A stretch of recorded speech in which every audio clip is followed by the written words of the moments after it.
Kisah Nabi Ilyasa berkaitan langsung dengan perjalanan dakwah Nabi Ilyas. Nabi Ilyasa adalah anak angkat Nabi Ilyas. Ia pun akhirnya melanjutkan tongkat mahar yang digunakan Nabi Ilyas terhadap kaumnya. Ketika Nabi Ilyas masih muda, Nabi Ilyasa menderita penyakit yang agak serius. Kemudian Nabi Ilyas datang ke kediamannya bersama keluarganya. Berkat upaya pertolongan Nabi Ilyas, Nabi Ilyasa pun berhasil sembuh dari penyakit yang dideritanya selama bertahun-tahun. Hubungan mereka tidak berhenti sampai di situ saja. Nabi Ilyasa akhirnya diangkat menjadi anak oleh Nabi Ilyas sebagai anak angkat, di mana saat itu ia selalu menemani Nabi Ilyas dalam melaksanakan maharnya terhadap Bani Israel.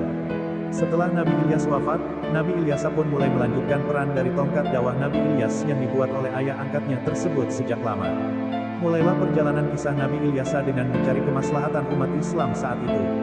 Awalnya, banyak kaum penduduk Bani Israel yang mulai berbuat maksiat lagi setelah wafatnya Nabi Ilyas. Mereka mulai melakukan lagi kejahatan-kejahatan dan ketidaktaatan yang sebelumnya telah dinasihati oleh Nabi Ilyas. Meski telah diperingatkan oleh Nabi Ilyasa sebelumnya, tampaknya mereka tetap teguh dan mendukung tindakan buruk yang telah menjadi keyakinan masa lalu. Sembari mengamalkan dakwah, Nabi Ilyasa tak henti-hentinya mengajak umatnya untuk kembali beribadah hanya kepada Allah. Upayanya tersebut rupanya melibatkan berbagai petunjuk dan beberapa mukjizat yang telah Tuhan berikan. Berkat salah satu usahanya yang pantang menyerah, maka upaya Nabi Ilyasa akhirnya berhasil.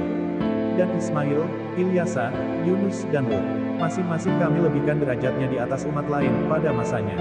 Dan kami lebihkan juga derajat dari sebahagian dari bapak-bapak mereka, keturunan dan saudara-saudara mereka. Dan kemudian kami telah memilih mereka untuk kemudian menjadi nabi-nabi dan rasul-rasul, serta kami menunjuki mereka ke jalan yang lurus.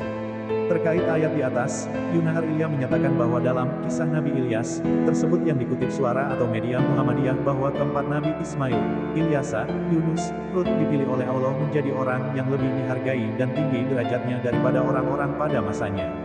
Selain itu, Sang Pencipta juga meninggikan derajat mereka di antara bapaknya, dalam hal ini Nabi Ibrahim yang merupakan bapak dari Nabi Ismail dan sebagainya, keturunan mereka, Nabi Muhammad adalah keturunan Nabi Ismail, dan beberapa saudaranya, saudara Nabi Ismail, yang mengangkat derajat mereka di antara Nabi Ismail. Selain surah Al-An'am, nama Nabi Ilyasa juga dapat ditemukan dalam ayat 48 surah Sad. Dan ingatlah bahwa Ismail, Ilyasa, dan Zulkifli, mereka semua termasuk orang-orang yang paling baik. Ini adalah bentuk kehormatan bagi mereka. Dan sesungguhnya bagi orang-orang yang bertakwa, maka akan benar-benar disediakan tempat kembali yang paling baik.